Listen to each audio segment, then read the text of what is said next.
Last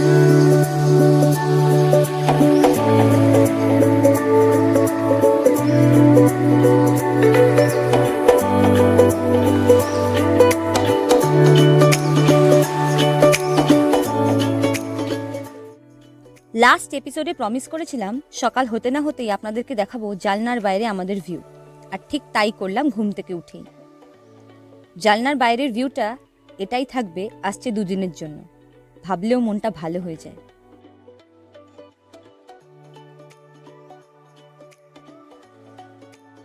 এবার চলুন আপনাদেরকে দেখাই ব্যালকনির থেকে ভিউটা।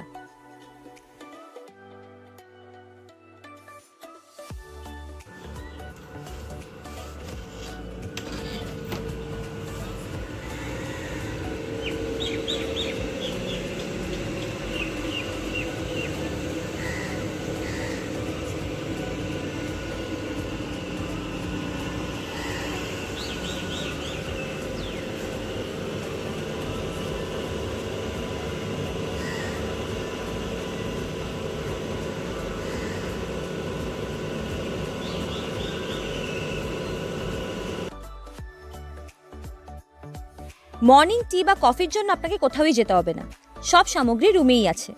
গরম জল করার জন্য কেটেল থেকে শুরু করে চায়ের পাতা, কফির পাতা, মিল্ক পাউডার, চিনি, ইভেন কাপস সবই রয়েছে রুমে। নিজের মতো কফি বানান আর খেয়ে নিন।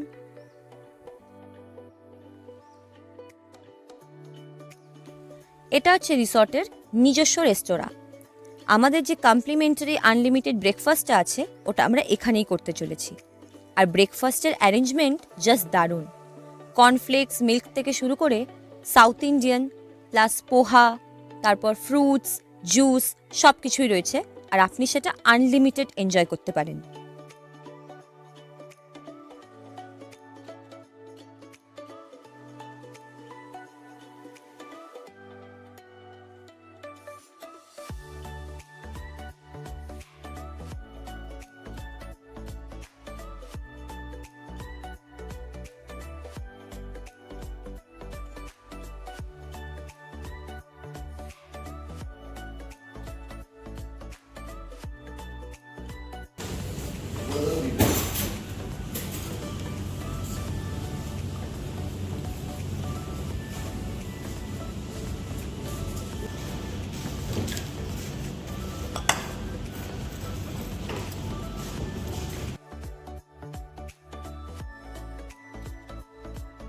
পেট ভর্তি করে ব্রেকফাস্টটা সেরে নিয়ে আমরা একটু রিসর্টটা ঘুরে দেখলাম।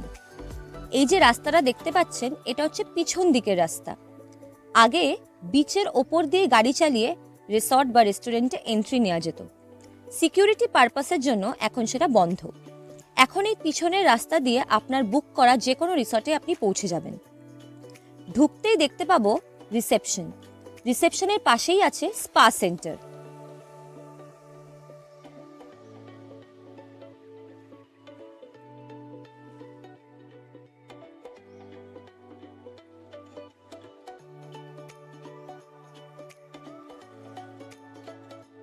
এই ছোট ছোট কটেজ টাইপ রুমসগুলোকে বলা হয় পুল ভিলাস, কারণ এর সাথে অ্যাটাচড আছে পার্সোনাল সুইমিং পুল।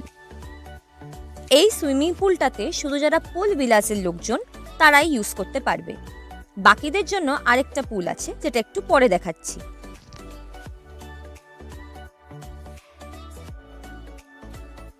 রঙিন ফুল গাছ আর পাতাবাহারি গাছ দিয়ে পুরো রিসর্টটা সাজিয়ে তোলা। পুরো গ্রিন গ্রিন চারিপাশ, দেখেও চোখ জুড়িয়ে যায়। আমাদের শহর থেকে যেসব মানুষজন আসে তাদের জন্য কিন্তু এগুলো সত্যি এক ধরনের বিলাসিতা।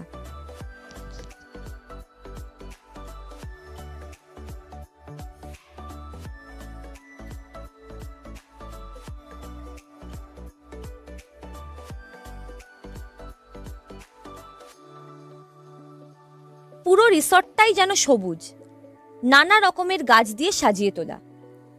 এই দিকটাতে আছে জেনারেল সুইমিং পুল। রিসর্টে যারাই থাকে তারাই এই পুল ইউজ করতে পারে। এই পাশটায় অনেক রুমস আছে। সবকটার ব্যালকনি থেকে সমুদ্রের ভিউটা একদম ক্লিয়ার। জানলা খুলে দিলেই বা দরজা খুলে দিলেই সমুদ্রের হাওয়া রুমে ঢুকে আসে।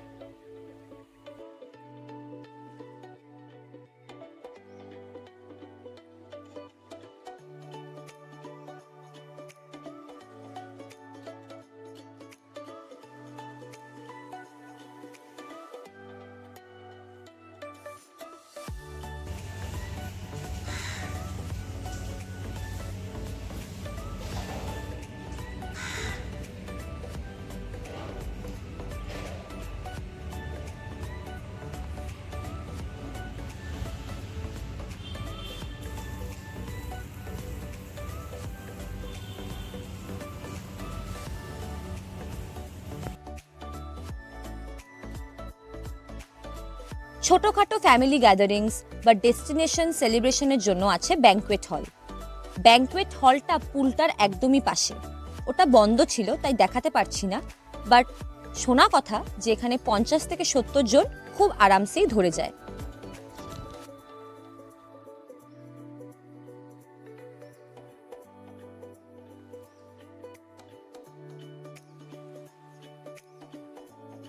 আর এই রুমগুলো হচ্ছে একদম রিসর্টের সামনে, সব থেকে সমুদ্রের কাছের রুম। আমরা এই বিল্ডিংয়েরই ফার্স্ট ফ্লোরের একদম সামনের রুমটাতে ছিলাম, এই জন্য আমাদের রুম থেকে সমুদ্রটা এত ক্লিয়ার দেখা যাচ্ছে।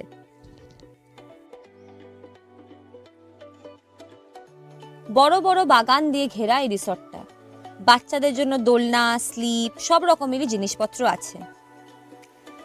খুব ওয়েল মেনটেইনড বলতে হবে এই ঘাসগুলো আর এই গাছগুলো।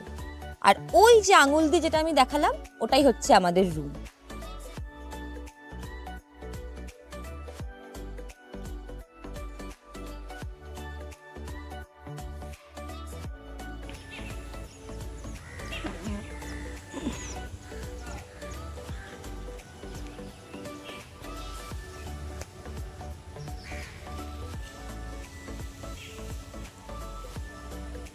দেখতেই পাচ্ছেন গাছগুলোর বেশ ভালোই যত্ন নেওয়া হয়।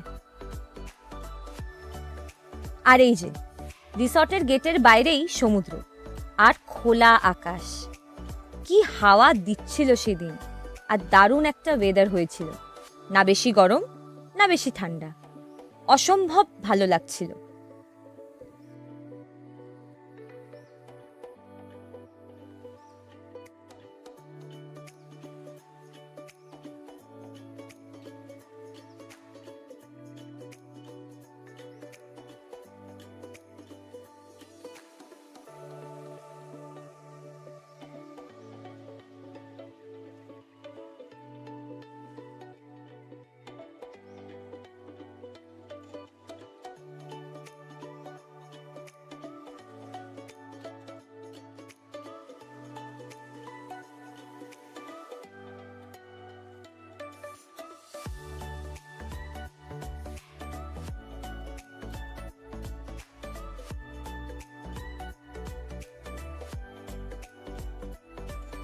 এটা হচ্ছে রিসর্টের আরেকটা নিজস্ব রেস্টুরেন্ট, এটার নাম ওশিয়ানা।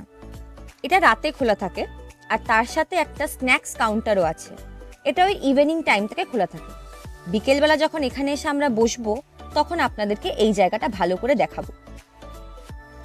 আর এটা হচ্ছে এন্টারটেনমেন্ট ইউনিট, এখানে লাইভ মিউজিকেরও ব্যবস্থা আছে আর আছে জিম। অনেক হলো রিসর্ট ঘোরা, এবার সমুদ্রে নামার পালা।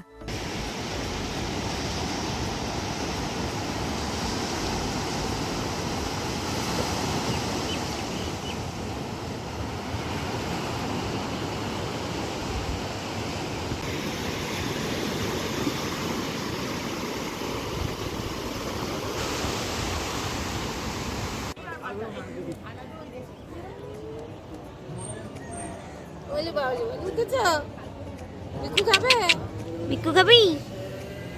বিক্কু খাবি? চোখ ঢুলছে আবার শুয়ে পড়ছে। জল চলে আসলে উঠে যেও। আবার শুয়ে পড়েছে।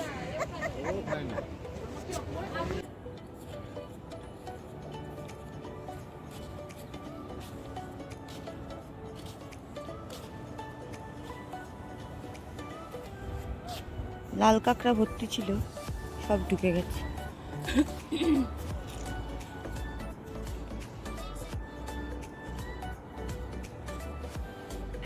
হ্যাঁ,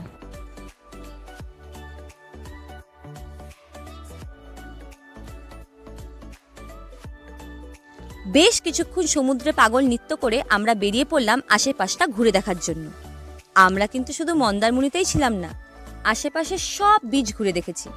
আর আজকের লাঞ্চটাও কিন্তু বেশ ইন্টারেস্টিং আর ডিফারেন্ট ছিল। তাই দেখার জন্য দিনটা কিভাবে কাটালাম এপিসোড নাম্বার 3 কিন্তু অবশ্যই দেখতে হবে। তাই এখনো যদি সাবস্ক্রাইব না করে থাকেন এক্ষুনি করে দিন, and hit the bell icon as well. আর লাইক অ্যান্ড শেয়ার করতে তো ভুলবেন না। আজকের এপিসোডটা কেমন লাগলো সেটা জানিয়ে দেবেন কমেন্ট সেকশনে। আসছে দিনে আপনারা কি দেখতে চান সেটাও আপনারা জানাতে পারেন কমেন্টে। দেখা হচ্ছে নেক্সট এপিসোডে। টাটা।